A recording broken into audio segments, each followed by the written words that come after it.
Study times में आप सभी का स्वागत है। आज हम लोग रेलवे एग्जाम्स के लिए जीके जीएस सीरीज का पार्ट 9 देखने जा रहे हैं। हमारा पहला प्रश्न है, ग्रोथ हार्मोन की अधिकता से वयस्क अवस्था में कौन सा रोग होता है? तो इसका सही उत्तर है ऑप्शन नंबर बी, एक्रोमेगैली। तो जो हमारा ग्रोथ का हार्मोन होता है ना, अगर मान लीजिए किसी एडल्ट के अंदर में ज़्यादा हो जाए तो उसमें क्या होता है, उसकी जो हड्डियाँ होती हैं उसमें असामान्य रूप से ग्रोथ हो जाती है। जैसे कि जो चेहरा, जबड़ा और जो हाथ पैर हैं वो काफ़ी ज़्यादा बड़े होने लग जाते हैं। तो ये एक्रोमेगैली किस में होता है? ये हमारे वयस्क यानी कि जो एडल्ट होते हैं ना उनके अंदर में होता है ये। अगर बच्चों की बात करें तो बच्चों के अंदर मान लो अगर जो हार्मोन है हमारा ग्रोथ का वो ज़्यादा हो जाए तो उसकी वजह से हमारा क्या होता है, वो होता है हमारा जायंटिज्म। ठीक है, इसके अंदर में क्या होता है, बच्चों की हाइट है वो बहुत ज़्यादा बढ़ती है और उनका जो शरीर है वो एक साथ ग्रोथ करता है। ठीक है, ऐसा नहीं कि हाथ लंबा हो गया, पैर लंबा हो गया, पूरा शरीर ही लंबा हो जाता है। तो इसके अंदर में हमारी एक समान ग्रोथ होती है। ठीक है, जबकि जो एक्रोमेगैली था इसमें क्या हो रहा था, जो हमारी हड्डियाँ होती है ना वो नहीं बढ़ती, क्योंकि जो हमारी हड्डियों की जो ग्रोथ है वो हो चुकी होती है। ठीक है, इसके अलावा आपसे पूछा जाए कि ड्वार्फिज्म क्या होता है, तो जैसे मान लीजिए कोई भी बच्चा है, अगर मान लीजिए उसकी ग्रोथ है वो सही नहीं हो पा रही है, ठीक है, उसके हाथ पैर जो है वो बढ़े ही नहीं हो पा रहे हैं या उसकी हाइट जो बढ़ नहीं रही है, तो इसमें क्या होता है, जो भी कोई बच्चा है उसकी अगर ग्रोथ रुक जाए, ठीक है, तो उस कंडीशन को हम लोग कहेंगे डिवार्फिज्म। ठीक है, स्टैगफ्लेशन की स्थिति में कौन सा संयोजन पाया जाता है? तो इसका सही उत्तर होगा हमारा ऑप्शन नंबर बी, निम्न वृद्धि और उच्च महंगाई। स्टैगफ्लेशन हमारी ऐसी कंडीशन होती है जब हमारी जो ग्रोथ है वो हमारी स्लो हो जाए, यानी कि निम्न वृद्धि हो। इसके अलावा हमारा जो अनएम्प्लॉयमेंट है यानी कि जो बेरोजगारी है वो हो, और जो महंगाई यानी कि जो इन्फ्लेशन है वो ज़्यादा हो। तो जैसे आपने देखा होगा जो हमारा कोविड-19 था उसके अंदर में भी क्या हुआ था, सब लोगों के जो रोज़गार है वो छिन गए थे और उस समय जो है महंगाई जो है वो काफ़ी तेज़ हो गई थी। ठीक है, तो ये हमारा स्टैगफ्लेशन की कंडीशन है। या फिर अगर आप करंट का एग्जांपल देखें, जो रूस और जो यूक्रेन का जो युद्ध है उसकी वजह से क्या हो रहा है, हमारा स्टैगफ्लेशन हो रहा है, जो रोज़गार है वो कम हो रहे हैं और जो ग्रोथ है वो स्लो हो गई है। ठीक है, इसके अलावा जो महंगाई है वो बढ़ गई है, चीज़ों के दाम जो है वो बढ़ते जा रहे हैं। जो हमारा नॉर्मल इन्फ्लेशन होता है उसमें क्या होता है, हमारी जो चीज़ों के दाम है वो हमारे बढ़ रहे होते हैं, लेकिन साथ के साथ जो लोग हैं वो भी तो पैसा कमा रहे होते हैं ना। लेकिन इस कंडीशन के अंदर में ऐसा नहीं है। इस कंडीशन के अंदर में हमारा जो है जो वृद्धि की दर है वो भी स्लो हो गई है और जो हमारी महंगाई है वो तो बढ़ती जा रही है और जो बेरोजगारी है वो भी बढ़ती जा रही है। कांग्रेस के किस अधिवेशन में पहली बार मौलिक अधिकारों से संबंधित प्रस्ताव पारित किया गया था? इसका सही उत्तर ऑप्शन नंबर ए, कराची अधिवेशन। तो कांग्रेस का जो कराची अधिवेशन था ये कब हुआ था? इस साल 1931 के अंदर में हुआ था और इसकी जो अध्यक्षता की थी वो सरदार वल्लभ भाई पटेल ने की थी। इस अधिवेशन में पहली बार कांग्रेस ने मौलिक अधिकार यानी कि जो फंडामेंटल राइट्स हैं उसके प्रस्ताव को पास किया था।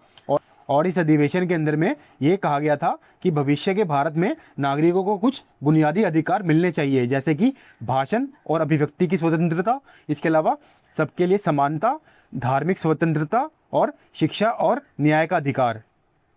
निम्न में से कौन सा कथन गलत है? तो इसे हम लोग ऑप्शन से देखते हैं। ऑप्शन ए हमारा सिग्मो मैनोमीटर रक्तचाप मापता है, ये हमारा बिल्कुल ठीक है। ऑप्शन बी है हमारा चैडविक ने न्यूट्रॉन की खोज की थी, ये हमारा बिल्कुल ठीक है, क्योंकि जेम्स चैडविक ने सन 1932 के अंदर में न्यूट्रॉन की जो है खोज की थी। ऑप्शन सी है हमारा इंसुलिन का स्राव अग्नाशय से होता है, ये हमारा बिल्कुल ठीक है, क्योंकि इंसुलिन हार्मोन को जो स्राव है ये हमारा अग्नाशय से होता है। ठीक है, यानी कि जो हमारी पैनक्रियाज है और ये हमारे ब्लड शुगर को कंट्रोल करता है। ऑप्शन डी है हमारा एमीटर वोल्टेज नापता है, तो ये हमारा गलत है, क्योंकि एमीटर हमारा वोल्टेज नहीं नापता, ये हमारा क्या नापता है, ये हमारा नापता है करंट को। ठीक है, तो ये हमारा सही उत्तर क्या हो जाएगा इसमें, ऑप्शन नंबर डी, यही हमारा गलत है। अमीटर वोल्टेज को नहीं नापता, ये हमारा करंट को नापता है। और आपसे पूछा जाए वोल्टेज को कौन नापता है, तो वो होता है हमारा वोल्ट मीटर। इंडियन सोशियोलॉजिस्ट पत्रिका का प्रकाशन किसने प्रारंभ किया? इसका सही उत्तर है option number b, Shyamji Krishna Varma ने। तो प्रसिद्ध क्रांतिकारी और स्वतंत्रता सेनानी श्याम कृष्ण वर्मा जी ने जनवरी 1905 के अंदर में लंदन के अंदर में इस पत्रिका का प्रकाशन किया था। इसके अलावा श्याम कृष्ण वर्मा ने लंदन के अंदर इंडिया हाउस की भी स्थापना की थी, जो कि भारतीय क्रांतिकारियों का एक महत्वपूर्ण केंद्र बना था। तो इंडियन सोशियोलॉजिस्ट और इंडिया हाउस ये दोनों आपको याद रखने हैं, आपसे एग्जाम में पूछा जाए तो आपको श्याम कृष्ण वर्मा को ही टिक मारना है। नील दर्पण नाटक किस सामाजिक आर्थिक समस्या से संबंधित था? तो इसका सही उत्तर हमारा ऑप्शन नंबर बी, नील की खेती। नील दर्पण जो था ये एक प्रसिद्ध नाटक था जिसे तीन बंधु मित्र ने लिखा था। अंग्रेज जो थे वो किसानों को ज़बरदस्ती नील की खेती करने पे मजबूर करते थे और किसान जो थे उनको बहुत कम पैसा मिलता था, ठीक है। तो उनका जो है एक तरीके से शोषण हो रहा था। इसी के विरुद्ध नील विद्रोह यानी कि इंडिगो रिवोल्ट वर्ष 1859 से 60 के बीच में हुआ था। तो नील दर्पण नाटक ने इन्हीं समस्याओं को सामने रखा और ब्रिटिश शासन की कठोर आलोचना की। पीतल यानी कि जो ब्रास है ये किसकी मिश्र धातु है? तो इसका सही उत्तर हमारा ऑप्शन नंबर बी, तांबा और जस्ता। तो ब्रास हमारा कॉपर और जो जिंक है इसका मिश्रण होता है। इसमें लगभग 60 से जो 80% है ये हमारी किसकी मात्रा होती है? ये कॉपर की मात्रा होती है। और जो जिंक की मात्रा है वो लगभग 20 से लेकर 40% तक की होती है। का जो इस्तेमाल है वो बर्तन बनाने, म्यूजिकल इंस्ट्रूमेंट बनाने और जो फिटिंग्स के आइटम होते हैं ना उनमें होता है। कौन सा उपकरण समुद्र की गहराई मापने में उपयोग किया जाता है? तो इसका सही उत्तर है हमारा ऑप्शन नंबर बी, सोनार। तो जो सोनार है इसकी फुल फॉर्म हमारी क्या होती है? साउंड नेविगेशन एंड रेंजिंग, ठीक है। तो ये हमारी जो समुद्र की गहराई है उसको मापने में इसका उपयोग किया जाता है। तो जैसे मान लीजिए हमारा कोई समुद्र है, ठीक है। अब इसके अंदर में हम लोग क्या करते हैं, जो अल्ट्रासोनिक वेव्स होती हैं उनको भेजते हैं। तो ये वेव्स ऊपर आने में जितना टाइम लगाती है तो उसके आने जाने के समय से समुद्र की जो गहराई है वो हम एग्जैक्ट रूप से नाप सकते हैं।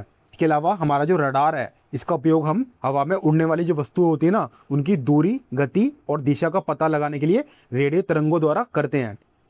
और जो हमारा अल्टीमीटर है ये हमारा हाइट या जो एल्टीट्यूड है उसको नापता है। और जो हमारा सीज्मोग्राफ है ये जो भूकंप की तरंगें होती हैं उनको रिकॉर्ड करता है। भारतीय संविधान में समवर्ती सूची की अवधारणा किस देश से ली गई है? तो इसका सही उत्तर है ऑप्शन नंबर सी, ऑस्ट्रेलिया।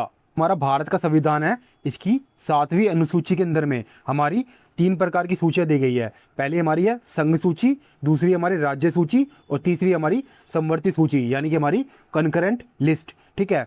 तो जो हमारी कनकरेंट लिस्ट है इसकी जो अवधारणा है वो हमने ऑस्ट्रेलिया के संविधान से प्रेरित होकर ली है। तो समवर्ती सूची यानी कि जो कनकरेंट लिस्ट है इसके अंतर्गत आने वाले जितने भी विषय होते हैं ना उन पर जो केंद्र है और साथ के साथ जो राज्य सरकार है ये दोनों मिलकर जो है वो कानून बना सकती है। लेकिन अगर मान लो अगर इन्होंने कोई कानून बनाया, ठीक है, और कानून में कोई टकराव या फिर कोई भी मान लो अगर कोई भी डिस्प्यूट होता है तो जो केंद्र सरकार द्वारा जो बनाया गया कानून है ना वही मान्य होगा। इसके अलावा आपसे पूछा जाए कि हमने जो मौलिक अधिकार और जो न्यायिक समीक्षा यानी कि हमारे फंडामेंटल राइट्स और जो जुडिशियल रिव्यू है ये किससे लिए हैं? तो ये हमने किससे लिए हैं? अमेरिका से। इसके साथ साथ जो राष्ट्रपति पर जो महाभियोग चलाया जाता है, ठीक है, तो इसकी जो व्यवस्था है वो भी हमने अमेरिका से ली है। और आयरलैंड से हमें पता ही है जितने भी हमारे जो राज्य के नीति निर्देशक तत्व हैं यानी कि directive principle of state policy वो हमने आयरलैंड से लिया है। कनाडा से हमने क्या लिया है? कनाडा से हमने एक मजबूत केंद्र के साथ संघीय व्यवस्था और केंद्र के पास जो अविशिष्ट शक्ति यानी कि रेजिडुअरी पावर्स होती है ना उसका सिद्धांत हमने कनाडा से लिया है। अशोक के अधिकांश अभिलेख किस लिपि में लिखे गए हैं? तो इसका सही उत्तर हमारा ऑप्शन नंबर ए, ब्राह्मी लिपि। तो अशोक के जो अधिकांश अभिलेख और शिलालेख थे वो ब्राह्मी लिपि और प्राकृत भाषा में लिखे गए थे। जो ब्रिटिश आर्कियोलॉजिस्ट जेम्स प्रिंसेप थे ना इन्होंने सबसे पहले 1837 के अंदर में इस लिपि को पढ़ने में सफलता हासिल की थी। हमारी जो शारदा लिपि है इसका विकास जो है वो काफ़ी ज़्यादा लेट हुआ था, लगभग जो 8वीं शताब्दी के आसपास में हुआ था। ये मुख्य रूप से कश्मीर और जो उत्तर पश्चिम का भारत था वहाँ पर बोली जाती थी। इसके अलावा जो खरोष्टी लिपि है इसमें भी जो अशोक के कुछ अभिलेख है ना वो खरोष्टी लिपि में भी मिले हैं। जैसे कि जो हमारा आधुनिक पाकिस्तान और जो शाहबाजगढ़ी का जो इलाका है वहाँ पर पाए गए हैं, लेकिन ये इसका इस्तेमाल है वो काफ़ी कम हुआ था हमारा, ठीक है। इसके अलावा जो नागरी है ये जो है हमारी जो देवनागरी भाषा है ना उसका जो विकास है वो इसी से हुआ था। भारतीय रेलवे की पहली उत्पादन इकाई के रूप में किसे जाना जाता है? इसका सही उत्तर option number B, CLW Chittaranjan. जहाँ पर शुरुआती टाइम में स्टीम के इंजन बनाए जाते थे और बाद में इलेक्ट्रिक इंजनों का भी निर्माण शुरू किया गया था। भारत का कौन सा प्रमुख दर्रा ऐतिहासिक रूप से सिल्क रूट से जुड़ा माना जाता है? तो इसका सही उत्तर है ऑप्शन नंबर ए, नाथुला पास। तो ये दर्रा हमारा जो है सिक्किम के अंदर में है और भारत को जो है चाइना के तिब्बत से जोड़ता है, ठीक है। प्राचीन समय में ये एक महत्वपूर्ण व्यापार मार्ग था जहाँ से जो रेशम, ऊन, मसाले और जो अन्य प्रकार की जो वस्तुएं थी उनका व्यापार होता था। वंदे भारत ट्रेन मुख्यतः किस श्रेणी में आती है? इसका सही उत्तर हमारा ऑप्शन नंबर बी, अर्ध उच्च गति ट्रेन। तो वंदे भारत एक्सप्रेस जो है ये एक सेमी हाई स्पीड ट्रेन है जो कि इंडियन रेलवे द्वारा चलाई जाती है। 100 से 180 किलोमीटर प्रति घंटे की रफ्तार से चल सकती है। ठीक है। महासागरों का जल सामान्यतः खारा क्यों होता है? इसका सही उत्तर ऑप्शन नंबर सी, घुले हुए लवण के संचय के कारण। वो जो भी हमारी नदियाँ होती हैं, ये अपने जो पहाड़ वगैरह होते हैं या फिर अपने रास्ते में चलती हैं, तो ये क्या करती हैं, कटाव करती हैं, और कटाव से क्या करती हैं, जो खनिज और जो सॉल्ट्स होते हैं ना, उनको समुद्र में बहाकर ले जाती है। ठीक है, समुद्र के अंदर में गिर जाती है। तो इसमें क्या होता है, जितने भी हमारे समुद्र के भीतर जो भी खनिज हैं वो घुल जाते हैं। तो जब भी इवेपोरेशन होता है तो जो शुद्ध पानी है वो भाप बनकर उड़ जाता है, और जितने भी सॉल्ट्स हैं वो समुद्र में पीछे रह जाते हैं। तो आज हमने रेलवे एग्जाम्स के लिए जीके जीएस का पार्ट 9 देखा। मैं आशा करता हूँ कि आपको ये पार्ट काफ़ी अच्छा लगा होगा। धन्यवाद।